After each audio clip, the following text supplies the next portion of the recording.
بسم اللہ الرحمن الرحیم۔ السلام علیکم معزز طلباء کرام، آپ سب کیسے ہیں؟ آج ہم نور الانوار کے سبق نمبر 166 کو پڑھیں گے۔ آج کے سبق کا عنوان ہے گزشتہ مسئلے پر ایک تفریح۔ آج کے ہمارے سبق میں ہم اسی حوالے سے پڑھیں گے کہ عام سے خاص منسوخ ہو جاتا ہے اور عام درجے میں خاص کے برابر ضرور ہے۔ تو یہ ایک مین بات ہوگی کہ عام درجے میں خاص کے برابر ضرور ہے اگر اس سے زیادہ نہ بھی ہو۔ تو اس حوالے سے ایک ہم مثال سے اس چیز کو سمجھیں گے، اور آج کے ہمارے سبق کی عبارت وَإِذَا أَوْصَى بِخَاتَمٍ لِإِنسَانٍ سے شروع ہوتی ہے۔ آئیے سب سے پہلے عبارت پڑھ کے اس کا ترجمہ کرتے ہیں، اس کے بعد باقاعدہ سبق کی وضاحت کی طرف بڑھتے ہیں۔ مصنف علیہ رحمہ لکھتے ہیں وَإِذَا أَوْصَى بِخَاتَمٍ لِإِنسَانٍ ثُمَّ بِالْفَصْلِ مِنْهُ لِآخَرَ أَنَّ الْحَلْقَةَ لِلْأَوَّلِ وَالْفَصْلَ بَيْنَهُمَا۔ اور جب کسی شخص نے کسی انسان کے لیے انگوٹھی کی وصیت کی، پھر اسی انگوٹھے کے نگینے کی کسی دوسرے انسان کے لیے وصیت کر دی، تو بے شک جو حلقہ ہے وہ پہلے کا ہوگا اور جو نگینہ ہے وہ دونوں کے درمیان ہوگا۔ تأیید لمقدمة مفہومة مما قبل وہی ان العام مساویا للخاص بمسئلة فقہیة۔ یہ ایک فقہی مسئلے سے ما قبل مقدمے سے جو مفہوم ہے اس کی تائید ہے، اور وہ یہ کہ بے شک عام خاص کے مساوی ہوتا ہے۔ وہی انہ اذا اوصى احد بخاتمہ لانسان ثم اوصى بکلام مفصول بعدہ بفصل ذلك الخاتم بعینہ لإنسان آخر فتكون الحلقة للموصى له الأول خاصة والفصل مشتركا بين الأول والثاني على السواء۔ بس یہ مسئلہ یہ ہے کہ جب کسی شخص نے اپنی انگوٹھی کی کسی انسان کے لیے وصیت کی، پھر اس نے فاصل کلام کے ذریعے اس کے بعد اس کے نگینے کی کسی دوسرے انسان کے لیے وصیت کی، تو حلقہ موصلہ الاول کے لیے خاص ہوگا اور جو نگینہ ہے یہ دونوں کے درمیان، پہلے اور دوسرے کے درمیان برابری پر مشترک ہوگا۔ وذلك لأن الخاتم عام أي كالعام لأن العام المصطلح هو ما يشمل أفرادا والخاتم لا يصدق إلا على فرد واحد ولكنه كالعام يشمل الحلقة والفصل كليهما۔ اور یہ اس لیے کہ بے شک انگوٹھی عام ہے، یعنی عام کی طرح ہے، اس لیے کہ جو اصطلاحی عام ہے وہ تو جو افراد کو شامل ہو وہ ہوتا ہے، اور انگوٹھی تو ایک ہی فرد پہ صادق آتی ہے، لیکن عام کی طرح اس طرح ہے کہ وہ حلقے اور نگینے دونوں کو شامل ہے۔ والفصل خاص بمدلولہ فقط، جبکہ نگینہ اپنے مدلول کے ساتھ وہ خاص ہے۔ فإذا ذكر الخاص بعد العام بكلام مفصول فوقع التعارض بينهما في حق الفصل فيكون الفصل للموصى لهما جميعا تسوية للعام مع الخاص۔ بس جب اس نے عام کے ذکر کے بعد خاص کے ذکر کر دیا اور فاصل کلام کی ذریعے کیا، تو اب ان دو کے درمیان تعارض واقع ہو گیا نگینے کے حق میں، تو بس نگینہ دونوں وصیت کردہ والوں کے لیے ہوگا،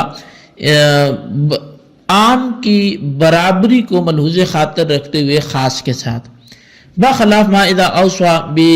بالفصل بکلام مفصول فإنه يكون بیانا، تو بخلاف اس صورت کے کہ جب وہ کلام فاصل کے ذریعے نگینی کی وصیت کرے، کلام واصل کے ذریعے یعنی موصول کلام کے ذریعے، فإنه يكون بیانا، تو پس وہ پہلے کا بیان ہی ہوگا، لأن المراد بالخاتم فيما سبق الحلقة فقط فتكون الحلقة للأول والفصل للثاني، اس لیے کہ مراد انگوٹھی سے جو پہلے بات گزر چکی اس میں صرف حلقہ ہے، تو پس حلقہ پہلے کے لیے ہو جائے گا اور نگینہ دوسرے کے لیے۔ وعند ابی یوسف یکون الفصل للثانی البتۃ سواء اتى بکلام موصول او مفصول، جبکہ امام ابو یوسف کے نزدیک جو نگینہ ہے وہ دوسرے کا ہی ہوگا، برابر ہے کہ کلام موصول کیا ہو یا مفصول کیا ہو، لأن الوصیۃ انما تلزم بعد مماتہ لا فی حیاتہ، اس لیے کہ جو وصیت ہے وہ اس موصی کے مرنے کے بعد لازم آتی ہے، نہ کہ اس کی حیات میں۔ فکان الموصول والمفصول سواء کما فی الوصیۃ بالرقبۃ لانسان وخدمتها لآخر، تو پس یہ موصول اور مفصول کلام دونوں برابر ہوں گے وصیت کے حق میں، جیسا کہ غلام کی وصیت میں ہوتا ہے کہ کسی ایک انسان کے لیے غلام کی وصیت کی اور خدمت کسی دوسرے کے لیے۔ قلنا، تو ہم نے کہا الوصیۃ بالرقبۃ لا تتناول الخدمۃ لانہما جنسان مختلفان، ہم نے کہا رقبہ کی وصیت کرنا یہ خدمت کو شامل نہیں ہوتا، اس لیے کہ یہ دو مختلف جنسیں ہیں۔ بخلاف الخاتم فإنه يتناول الفصل ولا محالة فتكون كالقياس مع الفارق، بخلاف انگوٹھی کی کہ بے شک انگوٹھی بولیں تو اس پر نگینہ شامل ہوتا ہے، یہ قطعی طور پہ پس یہ قیاس مع الفارق ہوگا۔ جی طلبہ کرام، یہ ہمارے آج کے سبق کی عبارت اس کا ترجمہ تھا، آئیے اس کی کچھ وضاحت کی طرف بڑھتے ہیں۔ شارح فرماتے ہیں کہ جو مقدمہ پہلے مذکور ہوا کہ عام خاص کے برابر ہوتا ہے، اس کو ایک فقہی مسئلے سے مؤید کیا گیا ہے، اس کی تائید کی گئی ہے۔ اور فقہی مسئلہ یہ کہ ایک آدمی نے دوسرے شخص کے لیے اپنی انگوٹھی کی وصیت کی،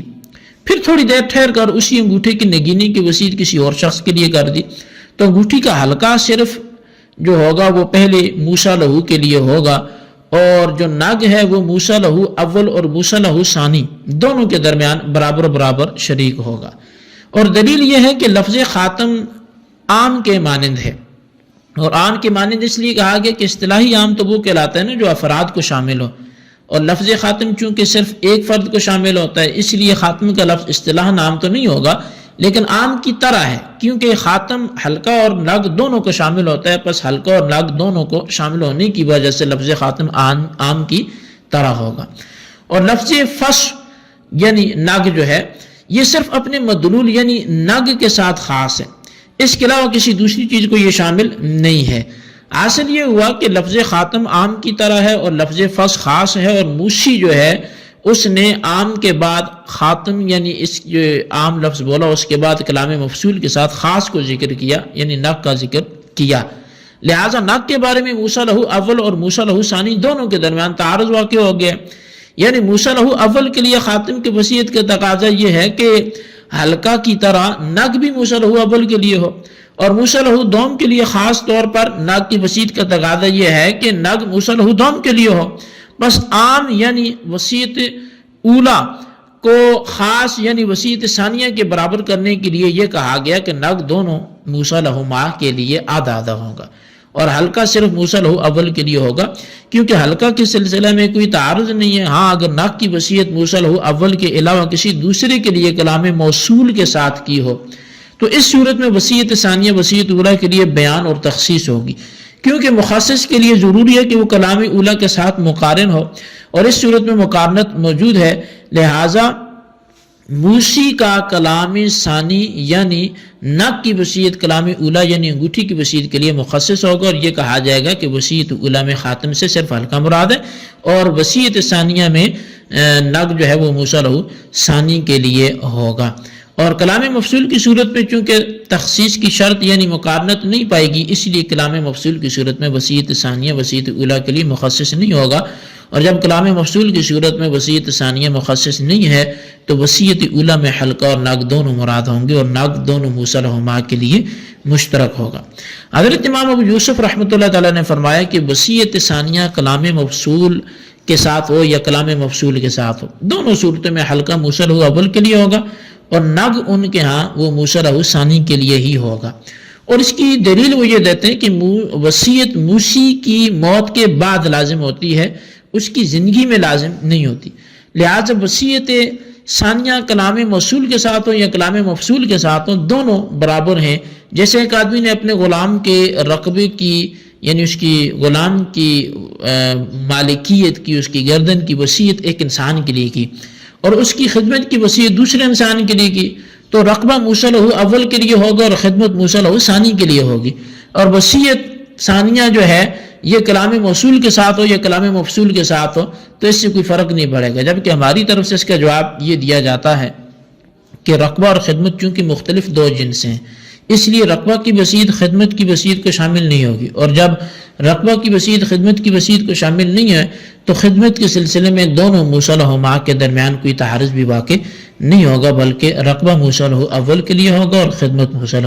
ثانی کے لیے ہوگی۔ اس کے برخلاف خاتم کے وہ ناک کو بہرحال شامل ہے، لہذا خاتم کی وصیت ناک کی وصیت کو شامل ہوگی، اور ناک کے سلسلے میں دونوں موصلہما کے درمیان تعارض واقع ہوگا، اور اس تعارض کو دور کرنے کے لیے ناک دونوں کے درمیان مشترک ہوگا۔ حاصل یہ کہ متن کے مسئلے کو رقبہ اور خدمت کی وصیت پر قیاس کرنا یہ قیاس محل فارق ہے، اس کے علاوہ کچھ نہیں۔ جی طلبہ کرام، یہ ہمارے آج کے سبق کی عبارت ترجمہ وضاحت آپ نے سماعت کی۔ آج کے سبق کو اچھی طرح سمجھیں۔ گزشتہ مسئلے کی تائید ایک فقہی مسئلے سے کی گئی، بطور تفریح کو بیان کیا گیا۔ آپ اس کو خلاصتاً اپنے رجسٹر پر ضرور لکھیں، بالخصوص ان سوالات کے جوابات بھی دیں۔ سوال نمبر 1 یہ ہے کہ اگر کسی شخص نے انگوٹھی کی وصیت ایک کے لیے کی اور کلام مفصول کے ذریعے ناک کی وصیت دوسرے کے لیے کی تو حکم کیا ہوگا؟ تحریر کریں۔ سوال نمبر 2 یہ ہے کہ کیا امام ابو یوسف اس میں کوئی اختلاف کرتے ہیں؟ اگر کرتے ہیں تو ان کی دلیل اور اس کا جواب ہماری طرف سے کیا ہوگا وہ بھی تحریر کریں۔ اللہ تبارک و تعالیٰ سے دعا ہے جو کچھ ہم نے پڑھا سنا اسے یاد رکھنے کی توفیق نصیب فرمائے، آمین بجاہ النبی الامین صلی اللہ علیہ وسلم۔